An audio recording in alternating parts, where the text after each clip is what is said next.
Bon retour à vous mesdames sur cette antenne après cette chanson bien évidemment de porter encore sur les enseignants et le regard qu'on porte sur ces personnes et sur ce code métier au Cameroun aujourd'hui. C'est vrai, merci pour le bon conseil. Allez, on va poursuivre avec on va dire la sous-utilisation des câbles sous-marins qui portent la fibre optique au Cameroun depuis 17 ans aujourd'hui. Nous en parlions bien sûr Charles Hamel il y a un petit instant et puis nous tentions de mieux comprendre ce qu'on peut faire aujourd'hui. Du moins, on se pose des questions sur qu'est-ce qu'on peut apporter comme solution évidente en matière de bonne connectivité, en matière de sécurité, en matière de réduction des coûts. Quelle chance dispose Camtel à donner le meilleur de lui-même, mais surtout, quelle chance peuvent avoir les Camerounais à utiliser au mieux leur fibre optique avec quand même 5 câbles sous-marins aujourd'hui? Nous ne pouvons pas être riches et jouer aux pauvres. Nous ne pouvons pas avoir de l'argent et dire qu'on n'en a pas, M. Ngacho.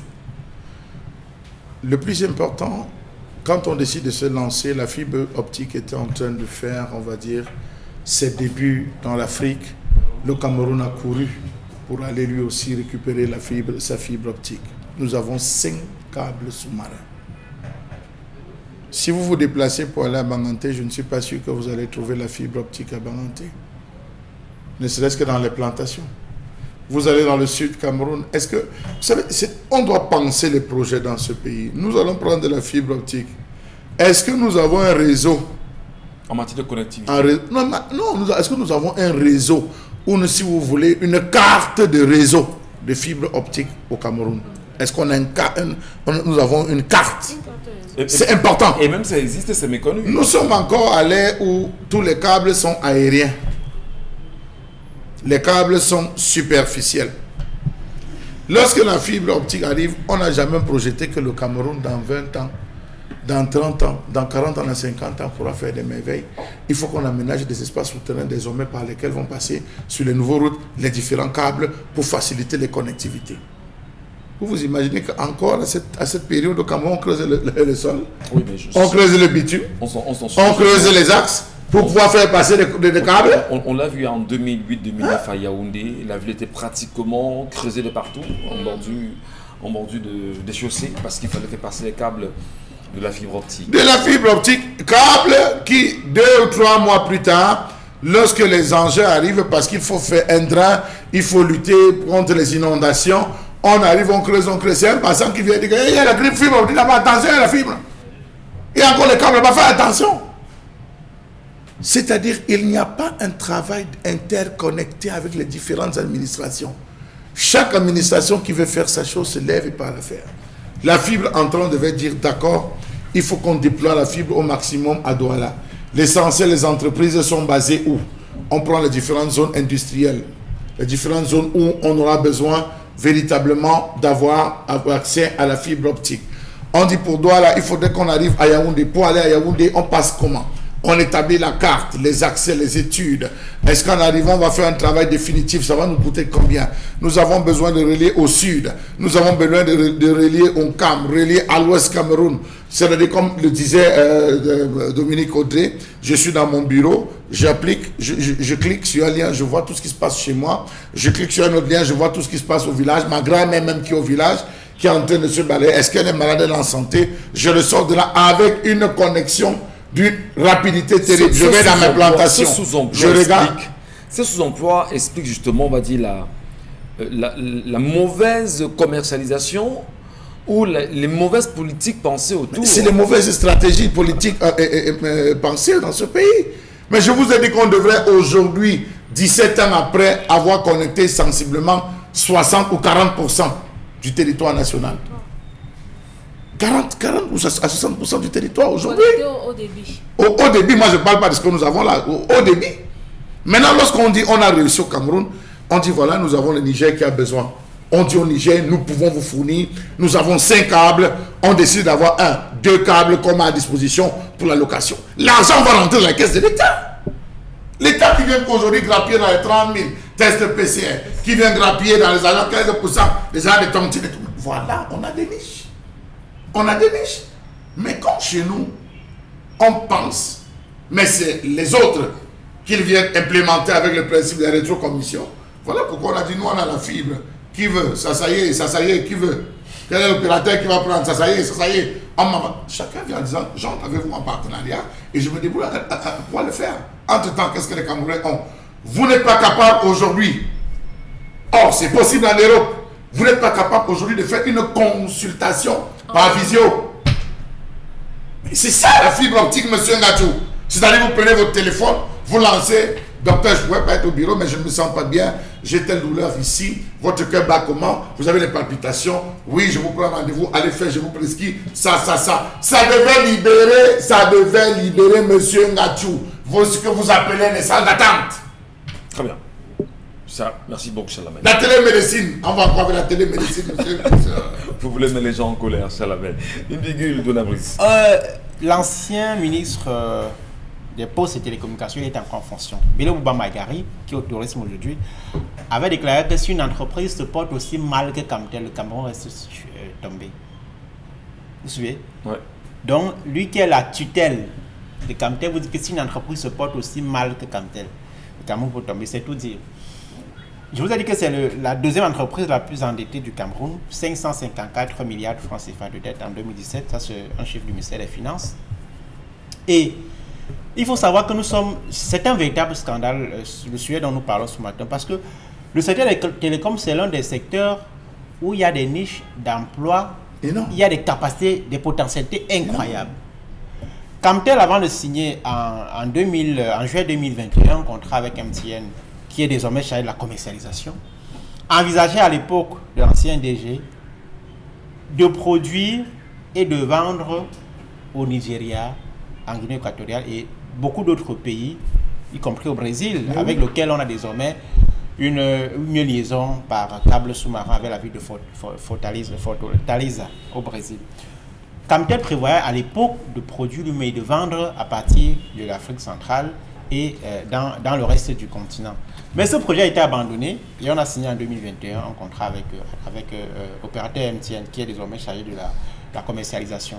C'est un véritable scandale aussi parce que voilà une entreprise qui a été épinglée, qui est systématiquement épinglée par la Commission nationale anticorruption, par l'Agence d'investigation financière, par le contrôle supérieur de l'État pour les cas de détournement, de faute de gestion, ainsi de suite, mais les responsables ne sont pas inquiétés. Lorsque vous avez un environnement comme celui-là, comme disait l'ancien conseiller du chef de l'État, Joseph Charles Numba, qui est décédé il y a quelques années, quand le chef de l'État vous nomme, son travail est fini. Il n'y a plus de mission de contrôle, même si on contrôle et quand on vous épingle, si vous avez quelques soutiens au sein de l'appareil d'État, évidemment, vous êtes sûr de ne pas être inquiété. Beaucoup s'étonnent que les anciens responsables de Camtel, directeurs généraux, qui étaient en fonction et qui ont géré l'entreprise comme des épiceries, soient toujours en liberté. Allez comprendre. Merci à vous, Donald Busquet-Amgar, mesdames et messieurs. On prend dans un instant vos nombreux commentaires, vos lectures sur la qualité également du réseau Internet que nous avons au Cameroun, la qualité de la fibre optique qui nous est servie, le rôle, la place, l'implication de Camtel aujourd'hui, qui nous appartient, à nous tous Camerounais, puisqu'il faut le dire. Est-ce qu'on va dire justement qu'on est satisfait? Pamela Fomen, nous vous écoutons. Alors, j'aimerais pas que quelqu'un publie mes photos ou les informations sur Facebook pour plusieurs raisons personnelles. Moi, je pense que ce benguiste a bel et bien mille et une raisons de manifester son mécontentement à l'endroit de son épouse, car certaines femmes aiment bien mener ce genre d'activité sur les réseaux sociaux, non seulement pour se vanter, mais aussi pour contenir son époux à sa façon. Fabregas, le français. Voilà. Est-ce qu'il suffit d'afficher un homme pour l'avoir pour vous toute seule? Vous l'exposez? Ça fait 4 mois que j'ai fait une demande de branchement au quartier Bastos et Camtel ne me dit chaque jour que je revienne. Le réseau est saturé, vous n'êtes pas éligible à faire de fibre optique. C'est terrible dans ce pays, restant qu'à moi. Les fibres optiques qui sont mal installées parce que les incidents qu'on signale souvent sur la fibre optique, c'est que les fibres optiques sont mal installées. Les experts vous disent qu'il faut creuser autour de 3, 4, 5 mètres au moins pour avoir une sécurité. Mais vous avez des fibres optiques qui sont installées à 1 mètre. À 1 mètre. Une chauve-souris, je dis, un rapanus peut facilement enlever ça. Est-ce qu'on a vu à Yaoundé là, moi, je les ai vus. Oui, c'est constamment le cas. C'est pas caricatural ce que je dis. Non, c'est constamment le cas. Les fibres optiques où il y a souvent les incidents, c'est souvent parfois, on vous dit que ce sont les rats qui ont enlevé ça. Non, mais je vous dis, Donald Brice, ce qu'on a vu, ce que moi j'ai vu, À Yaoundé précisément, quand on les fait passer. Je parle pas maintenant des travaux pour faire passer dans les tuyaux, de Kamwata et tout ça. Non, non, je parle de fibre optique. Voilà. Franchement, je ne suis pas sûr qu'on atteigne 1 mètre. Hein. Voilà, je ne suis pas certain qu'on atteigne 1 mètre. Voilà. Ça aussi, l'expertise est à question. Voilà. Allons-y. Pour moi, ça ne me surprend pas. Ça ne me surprend pas au Cameroun. Chaque département au Cameroun porte le nom d'un fleuve, mais on a soif des câbles. C'est la même chose. Cette femme devrait quitter son mari pour plusieurs raisons. Il n'est pas du tout sérieux pour le bien de sa fille qu'elle libère ce monsieur.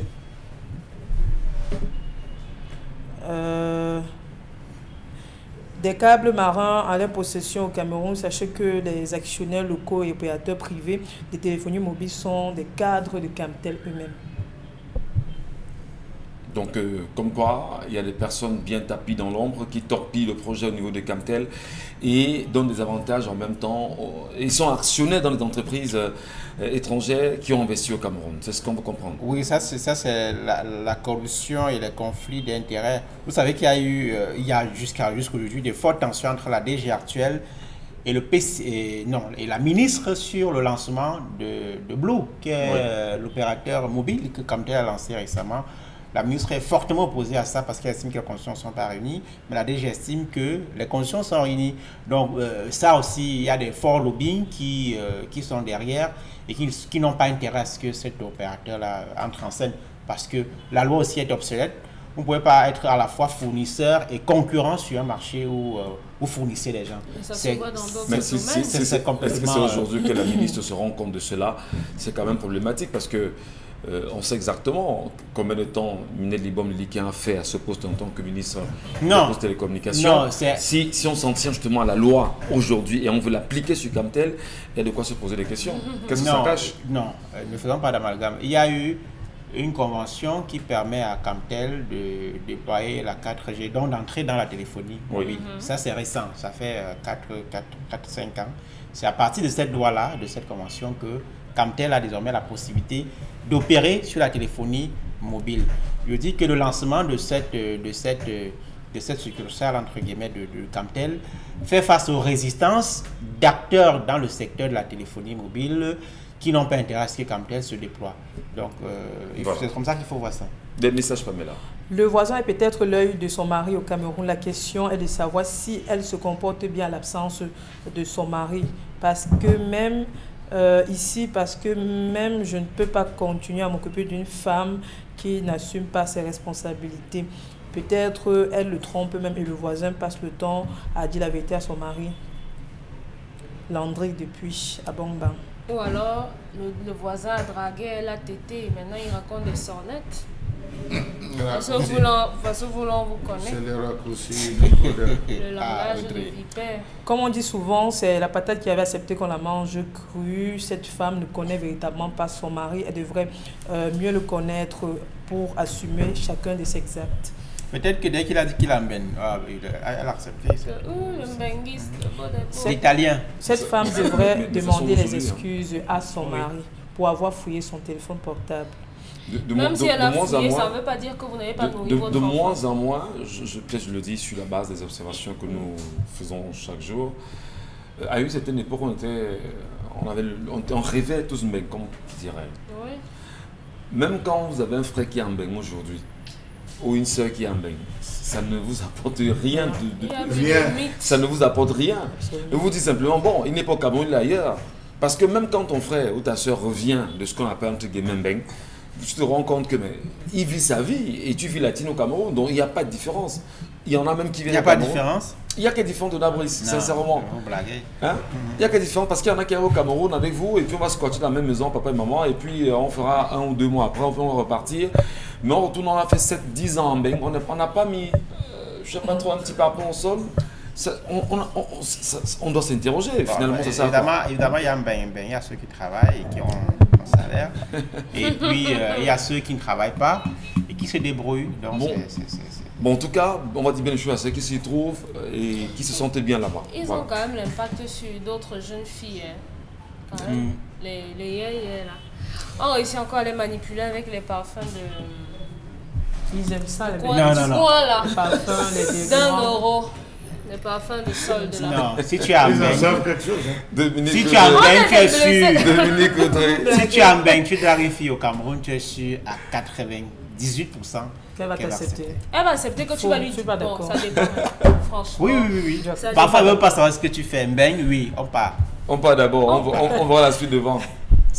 Voilà, ce qui va arriver va arriver. Oui, oui, oui. Ben, on nous présente dans les documentaires là. Non, non, non, non, elle ne voit pas Les ça. gars qui mangent dans les poubelles Non, là. non. Ah, Elles entendent d'abord Beng. vraiment. Hein, c'est Mais fou, on part et c'est d'abord, fou. le reste c'est L'odeur du après. kérosène. Et c'est fou qu'il y ait cette façon de voir les choses là. Allez, Pamela, des messages encore avant qu'on évoque Constilamine. Moi, je pense que la relation, c'est la base. Et ils ne se sont pas fixés des bases. Et aujourd'hui, chacun va juste écoper de ses responsabilités. Cette femme devrait au préalable connaître son mari pour éviter de subir ce qu'elle est en train de subir dans son foyer. Mais est-ce qu'elle n'est pas en train, est-ce qu'ils ne sont pas en train d'aller droit à un divorce à Charlemagne? Vous ne sentez pas ça? Non. Vous ne réalisez pas qu'il y a un projet comme ça? Il faut être clair qu'elle a affiché, elle a violé systématiquement toutes les règles qui ont été imposées. Et c'est normal, quand vous commencez à violer les règles, vous vous mettez en marche. Parce qu'il se rend, il a l'impression qu'il n'existe pas. Que tout ce qu'il a dit, ne fait pas, elle va faire. Fais pas ci, elle va faire. Fais pas ça, elle va faire. Pire, elle a pénétré dans son téléphone. Vous vous rendez compte qu'aujourd'hui, elle a l'impression, elle accuse tout le monde sans jamais se remettre en valeur en disant, mais au fond, la faute, c'était moi. C'est moi qui suis la faute. C'est ce qui m'a poussé à aller fouiller le téléphone. Qu'est-ce qui m'a poussé à... Les femmes sont un peu, monsieur Michel Ngachou, comme l'opossum. Vous savez, il y a cet animal qu'on appelle l'opossum. Lorsque l'opossum se sent en danger, il se met lui-même dans une crise d'épilepsie. Il tombe 5 secondes en dégazant des odeurs. Puis Oui. C'est le putois, non? non, je parle de l'opossum. Ah, ok. C'est cet animal fait exactement, il te met dans un état de transe. Là, elle est en transe. Elle est en transe parce qu'elle se rend compte qu'on a coupé tout. Elle joue la victime, elle joue la malheureuse, elle joue la personne. Oui, c'est ça, et elle demande le soutien. Alors qu'au départ, on a dit ne fais pas ça, ne fais plus ci, ne fais pas ça. Elle a dit oui, et elle se retrouve à aller faire sans le consentement. Mais c'est clair, quand tu poses un acte, elle a posé un acte qu'elle assume, qu'elle est dans le temps. Peut-être lui, c'est une colère passagère, qu'elle laisse le temps que la colère baisse. Elles ne vont pas vous aimer les femmes. Hein, c'est la stricte vérité, monsieur Michel Ngachou. Voilà. Vous ne pouvez pas déposer vos documents là. Nous, sur ce plateau, même si l'émission est finie, on vient toucher vos documents. C'est votre propriété. Très bien. Si vous dites à votre femme, vous ne passez pas sur mon sac, voici le sac que j'ai déposé, ne touchez pas.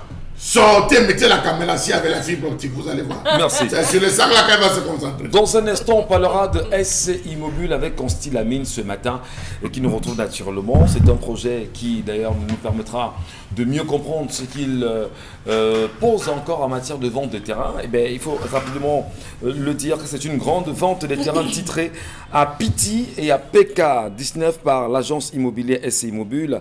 Eh bien, Constilamine nous dit ce matin justement de profiter des prix très bons pour acheter votre terrain. Bonjour Lamine. Alors bonjour Michel Ngachou, bonjour nos nombreux clients et bonjour à ceux-là qui ont tant réclamé le retour de la vente des terrains sur les antennes d'Equinox Télévision et Radio.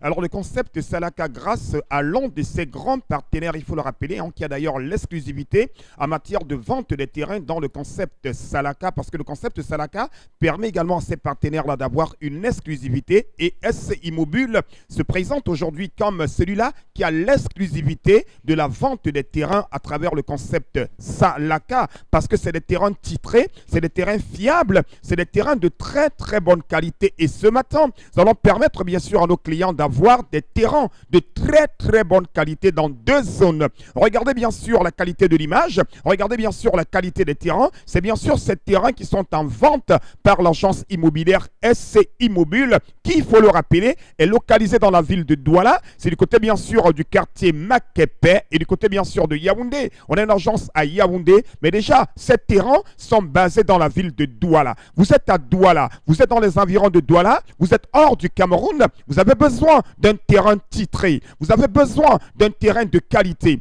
vous avez besoin d'un terrain fiable. Alors, rendez-vous directement du côté de Makepe, au rond-point Petit Pays. Et de ce côté-là, vous avez le numéro 1 en matière de vente de terrain. Vous avez le numéro 1 en matière d'accompagnement immobilier. Vous avez le numéro 1 en matière d'obtention des dossiers immobiliers. C'est bien sûr l'agence immobilière SCI Mobile. Nous allons tout de suite démarrer la vente de ce matin par la première vente. C'est dans un quartier, bien sûr, très innovant. C'est dans un quartier futuriste. C'est du côté, bien sûr, de la Dibamba, non loin du stade Japoma. Ah ben oui, quand on parle, bien sûr, du stade Japoma, on parle, bien sûr, de ce quartier, le quartier Piti. Ah ben oui, c'est une grande zone dans laquelle vous avez des terrains titrés à partir de 6 500 francs le mètre carré.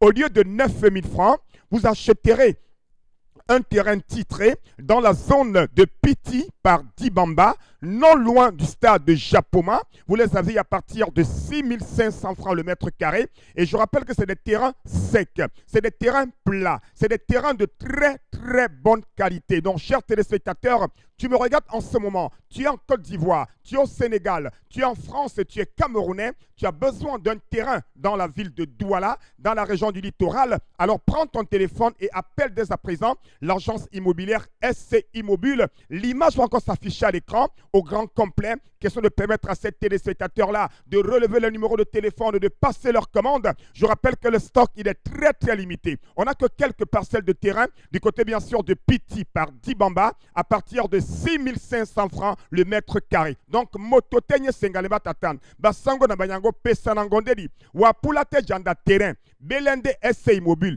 You want buy terrain. Just call just now SCI Mobile. Because say SCI Mobile, you get fine terrain. For that stuff for Piti.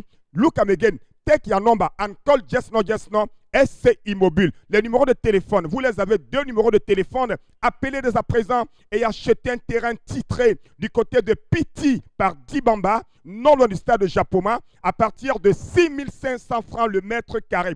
Est-ce qu'on doit encore acheter des terrains n'importe où et on viendra vous casser après? Non. Avec SCI Mobile, on a la garantie, la sécurité, le confort et surtout la fiabilité à partir de 6 500 francs le mètre carré. Nous revenons à Douala. Et à Douala, on va du côté de PK19. Ah ben oui, quand on parle de PK19, on parle bien sûr des zones du futur. On parle bien sûr de cette zone qui est non loin de la prison de Douala, qui sera de ce côté-là bientôt. Alors de ce côté-là, vous avez des terrains titrés, des terrains secs, non loin de la nouvelle zone de Douala. Vous les aviez à partir de 13 000 francs le mètre carré. N'achetez plus les terrains chers. Les temps sont très durs. Chacun doit avoir un terrain titré. Grâce à SCI Mobile, vous avez les terrains titrés à PK19 à partir de 13 000 francs le mètre carré, chers téléspectateurs. Nous sommes basés à Makepe. On a des bureaux, on a des voitures qui vous permettront d'aller voir ces terrains-là. On a une équipe mobile, donc dès à présent,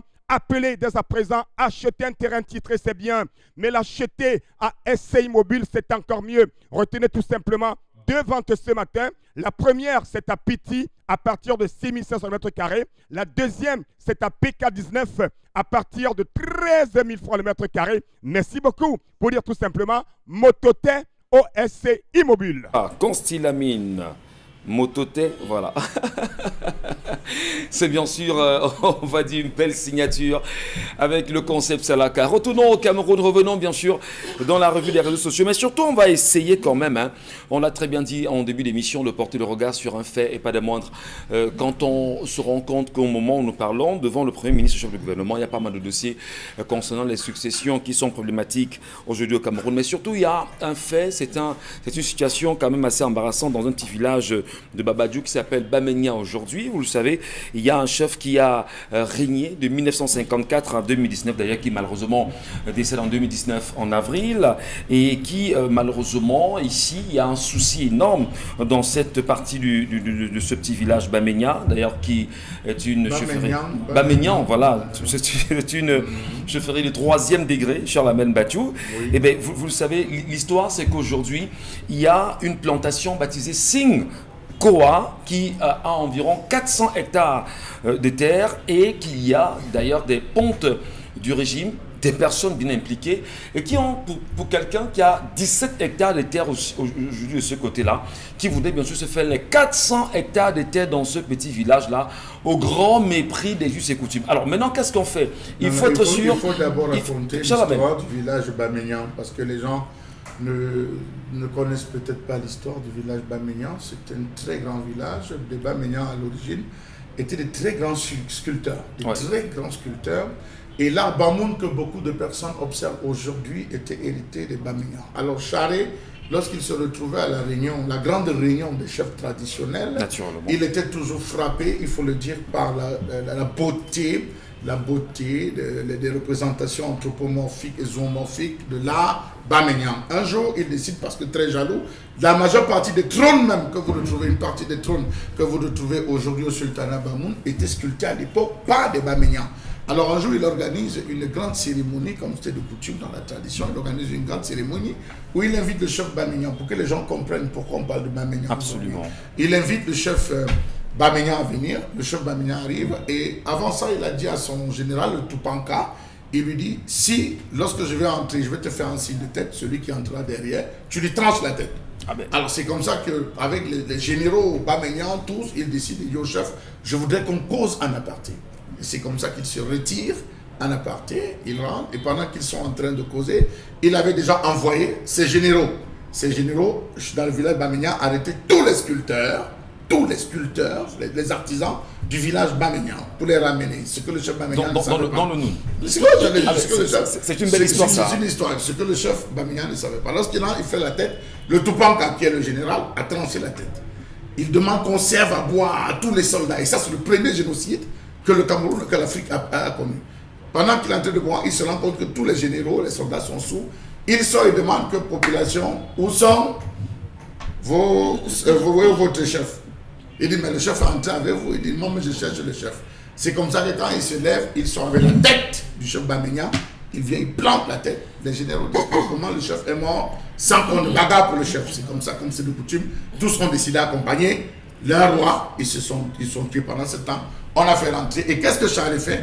Il va à Baményan, il ramasse toutes les femmes qu'il envoie en mariage. Donc il faut dire que partant de là, c'est un village qui, au-delà de ce que vous présentez en termes de terre, elle avait véritablement de terre. C'est un village mythique, pour ceux qui ne savent pas le village Baményan.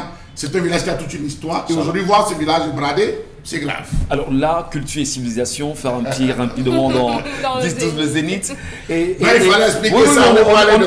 On est très heureux, mais surtout, on voudrait simplement préciser qu'aujourd'hui là-bas, il y a un fait incroyable, il y a une situation vraiment qui est inacceptable justement. Il y a un chef qui semble être imposé par une caste d'élite de ce côté-là et qui fait problème parce que pour beaucoup, on ne se reconnaît pas en lui.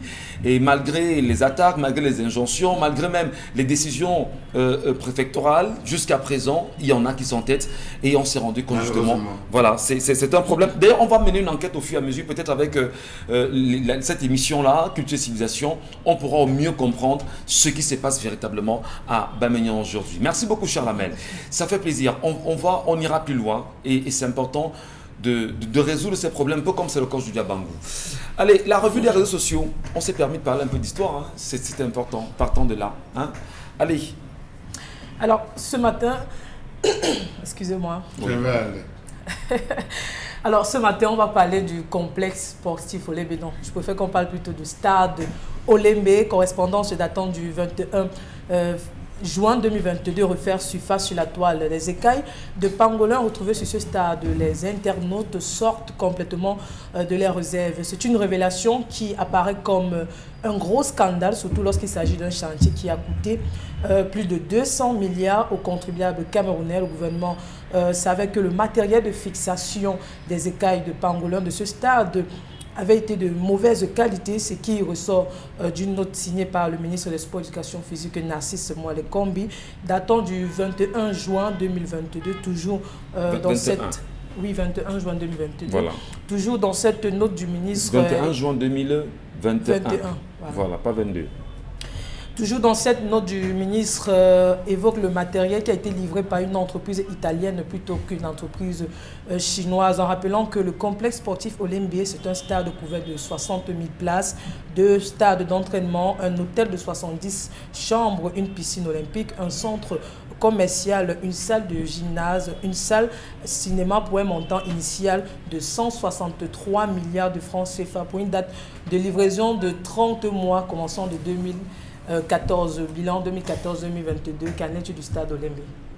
Donabrix, si on regarde bien sûr ces écailles de pangolins qui s'arrachent aujourd'hui, en faisant référence avec le document signé par Narcisse Moale-Kombi en 2021, on comprend qu'il y a une négligence, c'est ça?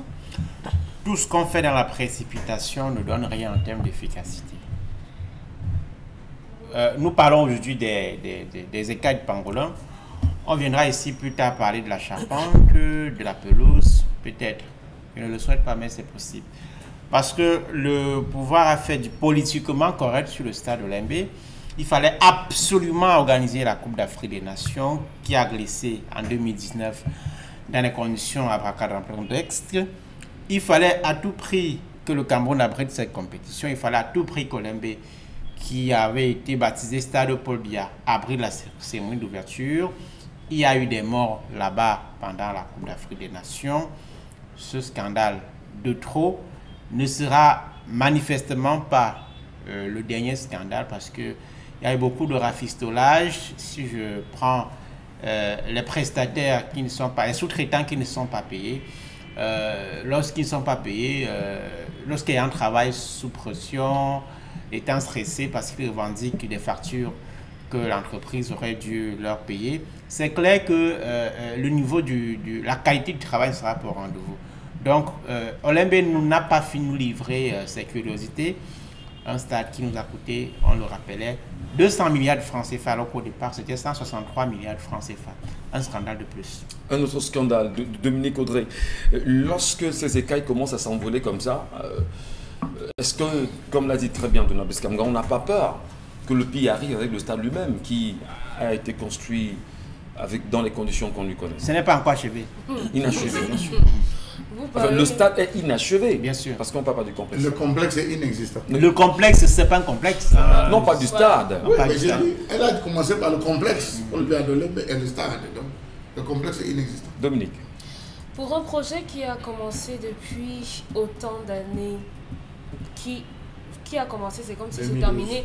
Pour un projet qui se poursuit et qui a plus de 10 ans d'exercice de construction, de chantier, si je ne me trompe, le coût d'abord devrait poser un problème. Parce qu'en 2016, en Côte d'Ivoire, on a estimé la construction d'un stade avec sensiblement le même nombre de places à 65 milliards. Donald a parlé de 200 milliards, ça fait sensiblement 3 stades qu'on aurait, si je ne me trompe. On a un peu plus de 200 milliards. Autour de 220 milliards. Oui, 200 et quelques. Pas 213, 220, 222. Par défaut, je dis 200 milliards. Je crois que c'est ça qui devrait être le problème.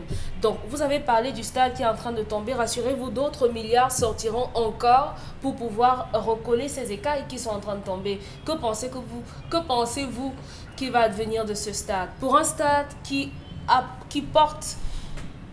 pourrait porter le nom du président de la République, les auteurs de cela devraient être sévèrement sanctionnés parce que c'est lui qu'on est en train de faire tomber. C'est lui qu'on est en train de traîner dans la boue. Moi, à sa place, je n'accepterais pas qu'on dise de ce stade que c'est un stade de Paul Biya. C'est une honte. Bon, même il n'a plus dit Paul Biya. Voilà, vous voyez, c'est honteux.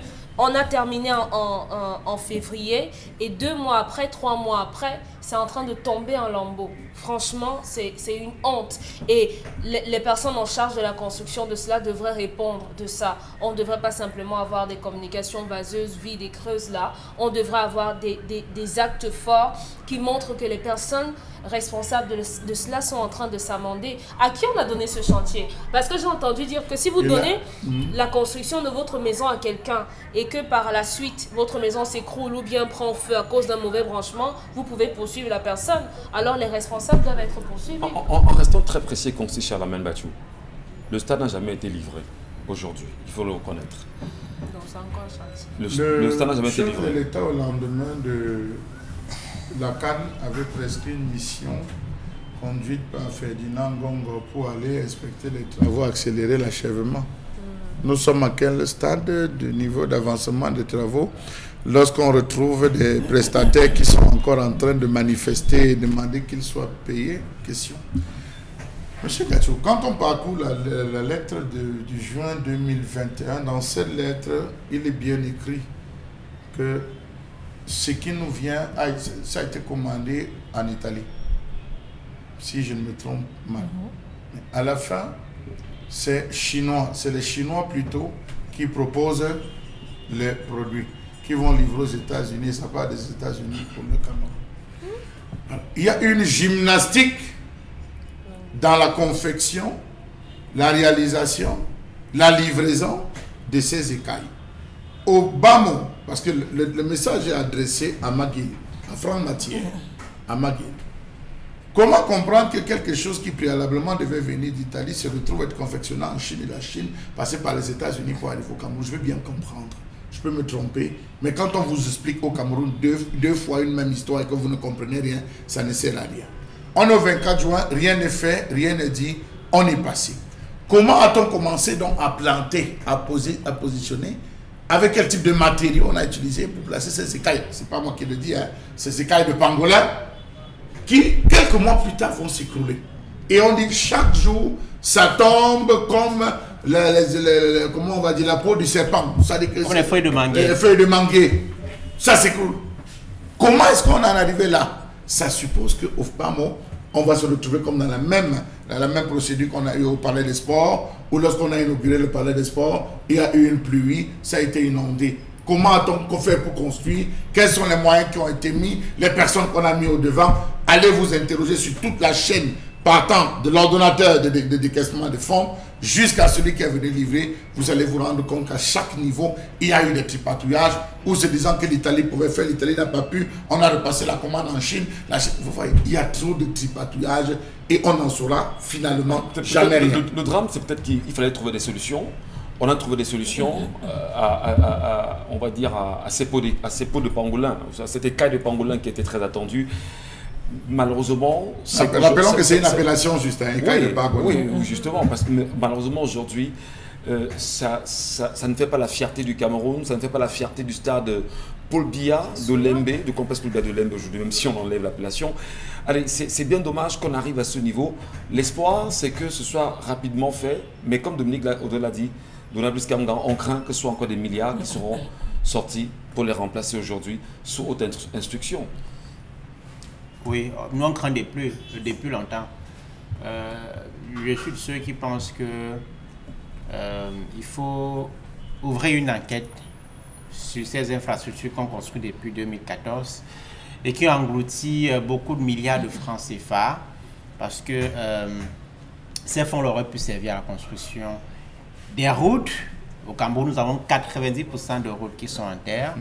On aurait pu réduire le patrimoine routier en terre et donc sauver des vies. Ce week-end, on a encore eu beaucoup de morts sur les routes.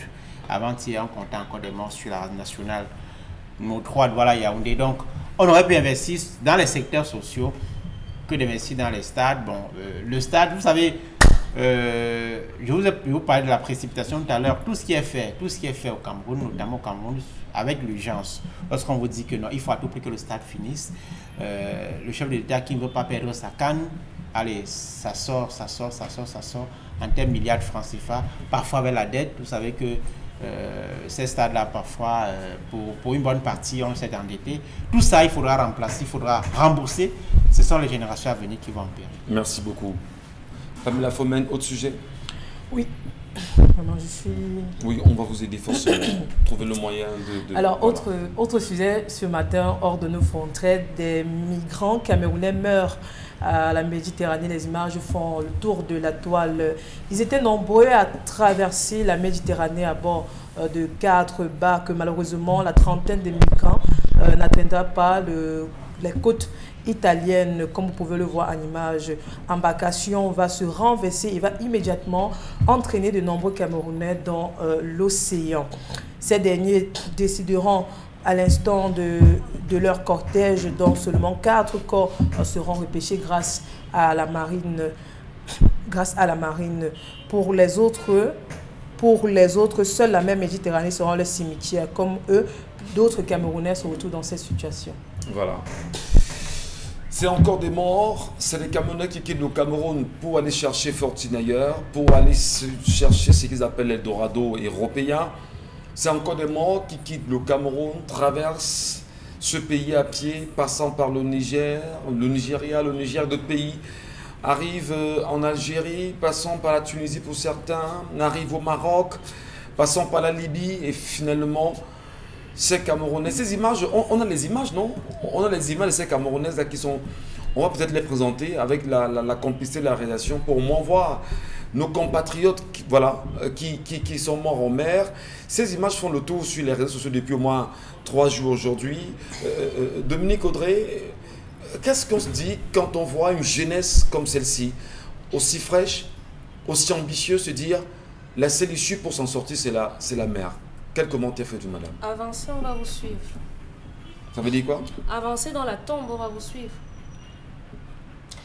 Michel Ngacho, à un moment, on se fatigue. À un moment, on se fatigue de dire la même chose tous les jours. Ok, on n'a pas d'eau, on n'a pas à manger, on n'a pas de travail, on ne peut pas se soigner, on ne peut pas. Le Cameroun, est-ce qu'il est? Nous, on est là. Mais prendre le risque d'aller, certainement, d'aucuns pensent que parfois, lorsqu'ils sont en mer, on les pousse des bateaux, on tire sur les embarcations, ça finit par couler et tout et tout. Je crois qu'il y a plus de risques là-bas que de rester ici. Donc moi, franchement, je suis fatiguée de dire aux gens de rester ici et d'essayer de créer leur paradis dans la mesure du possible. Honnêtement, ce n'est pas méchant, je n'ai rien de personnel contre eux, mais ça ne m'émeut pas plus que ça. Parce que d'autres sont morts hier, on n'en a certainement pas parlé ici. Des gens sont morts en début de semaine, des gens mourront encore certainement demain parce qu'ils ont pris le risque d'aller également. Si vous avez décidé de prendre cette voie-là, eh bien les conséquences, vous allez les assumer tout seul. Franchement, à un moment, il faut arrêter.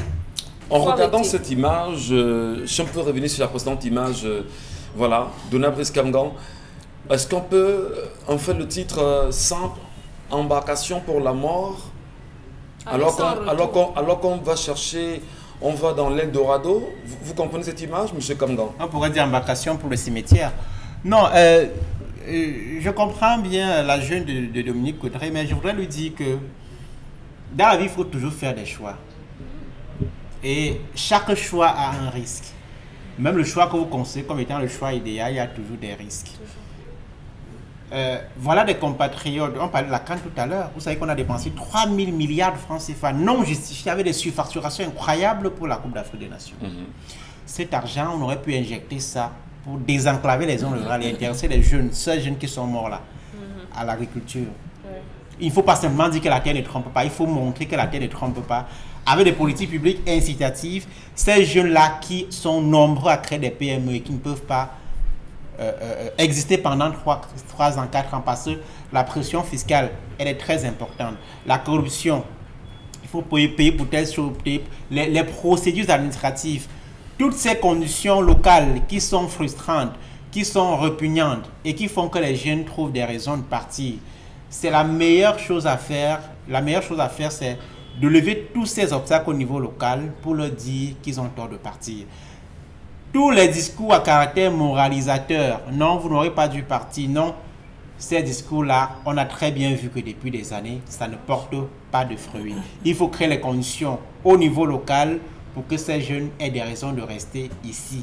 On ne peut pas dans un pays où un ministre seul détourne 30 milliards de francs CFA, dit aux jeunes non, votre tour arrivera, dit aux jeunes non, restez parce que vous aimez beaucoup le Cameroun, parce que vous devez être patriote. Le patriotisme, c'est aussi justement impulser dans les politiques publiques les conditions d'attractivité, montrer aux jeunes qu'ils comptent, montrer aux jeunes qu'ils sont effectivement le fait de la nation. Dans quelques jours, on va célébrer la fête du travail. Combien ont perdu leurs emplois? 13 000 jeunes ont été mis à la porte par les entreprises publiques. En 2020. Et le JICAM a adressé ce rapport au pouvoir public et leur a demandé, mettez les conditions, accordez les subventions, baisser les impôts pour que les entreprises puissent respirer et redécoller. Les pouvoirs publics n'ont rien fait. Au contraire, l'argent qu'on a donné pour subventionner, pour calmer la clameur sociale, 180 milliards, ça a été détourné et les responsables n'ont jamais rendu compte. Tant que tout cela, toute cette malgouvernance nourrit justement les chemins de la misère, les chemins du désert, les chemins de la Méditerranée pour ces jeunes qui meurent. Les chemins du suicide. Pamela Fomel, quand vous voyez des jeunes mourir comme ça, vous dites quoi? On va peut-être dire que c'est un choix de vie, hein, parce que si vous voulez calculer ce montant qui les permet justement de voyager, ce n'est pas 50 000 francs, ce n'est pas 20 000 francs, ce n'est pas 10 000 francs, c'est au minimum 200, 300 000 francs. Et avec 300 000 francs, vous pouvez vraiment faire des choses pertinentes dans ce pays. C'est un peu trop facile. Pour dire que... C'est un peu trop facile de le dire. Lorsque vous avez 300 000 francs au Cameroun, effectivement, vous avez lancé dans une activité quelconque. C'est quand même on sait comment ça se passe dans des marchés. Je prends seulement le cas des marchés, vous faites un petit comptoir. On sait ce que c'est que l'OTVP aujourd'hui, pour ne prendre que le cas des marchés. On sait ce que c'est que les petites taxes qui passent chaque matin, vous devez payer 100 francs, 200, 300. Et on peut vraiment joindre les deux bouts au Cameroun avec tout ça? Vraiment? Je dis, si vous permettez quand même vous de prendre sur vous vous 500 000 francs pour aller clandestinement, vous pouvez aisément vivre ou alors mener une activité rentable ici au Cameroun avec ce montant. On a pris le cas du pouce-pouce, vous pouvez un pouce-pouce en moyenne 25 000 francs. Vous pouvez facilement le faire plutôt que de voyager. D'ailleurs, ça ne va pas décourager ceux qui vont partir. Hein. Ils vont toujours partir parce qu'ils espèrent que le cas ne sera pas semblable au précédent. Charles, mais on va sortir justement. Les Africains vont chercher ce qu'on leur a volé en Europe ou bien? Tout le monde dans un pays ne peut pas être vendeur d'eau glacée, ni pousseur et encore moins sauveteur. Monsieur Michel Ngachou, hier, aux alentours de 21h30, un monsieur traversait la route. Il était dans le sens, il traversait la route. Il a été percuté par une moto sans phare qui venait dans le sens contraire. Et sans phare. Était-il dans la Méditerranée? Non. Pour soigner le paludisme dans une formation sanitaire, il faut BAM 75 000 francs CFA. Beaucoup de personnes n'ont pas ces 75 000 francs pour se faire soigner. Derrière un verre d'eau que vous buvez ou derrière un seau d'eau que vous utilisez pour vous laver, vous pouvez attraper des maladies désormais parce que la qualité de l'eau. Derrière la coupure d'un courant, le retour de l'énergie, vous pouvez avoir l'explosion d'un compteur, le feu qui vous brûle à l'intérieur de chez vous. Le Cameroun, c'est la Méditerranée. Alors, le Cameroun, c'est la Méditerranée. Merci. Nous sommes dans la Méditerranée, dont la mort qui vous prend, que vous soyez dans l'eau, là, vous n'êtes pas différent d'un gars. Alors, je vous dirai, monsieur Michel, il y a des gens qui se sont taillés, qui se sont partagés le Cameroun. Quand vous êtes ici à Akwa appartient à presque 5 familles. Vous allez à Yaoundé. Yaoundé est divisé en combien de familles? C'est des familles dont on cite les noms tous les jours. Ils se sont partagés le Cameroun.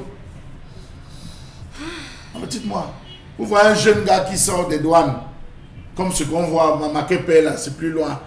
Il est sorti des douanes, il a quel âge? Il a moins de 45 ans. Il est en train de monter 2 tours, jumelles, 2 tours. Il est à 5 niveaux en là où je vous parle, 2 tours. On vous dit que c'est les douanes. Vous avez le même âge que lui, le même diplôme que lui. Qu'est-ce qu'il a fait de plus pour mériter que vous? Quand vous voyez ce que ces gars claquent par soirée dans les quartiers, dans les bars, là où ils viennent chercher les filles. Mais c'est ça, monsieur Michel Ngachou. Nous vivons des inégalités sociales poussées. Quand vous ouvrez votre radio, si vous n'avez pas l'ABC, information du jour, 27 milliards ont été détournés par information du jour, 45 milliards tous les jours dans toutes les télévisions, faits divers, un meurt après avoir mangé le compte. Vous appelez ça quoi? C'est la Méditerranée, monsieur. Nous sommes dans notre Méditerranée. Ceux l'ont choisi d'aller peut-être goûter une un peu moins salée, ils sont partis, ils sont morts. Vous ne pouvez pas demander à quelqu'un de rester quand ils souffrent. Donc le pays, c'est au Cameroun, c'est ça? Mais la conception de toutes les chefferies, un chef, un prince se sentant mal à l'aise, a décidé d'aller créer sa chefferie ailleurs, c'est ça. Ça ne va pas chercher vous. Vous êtes un gars de Douala. Vous êtes parti d'ailleurs pour venir à Douala, non?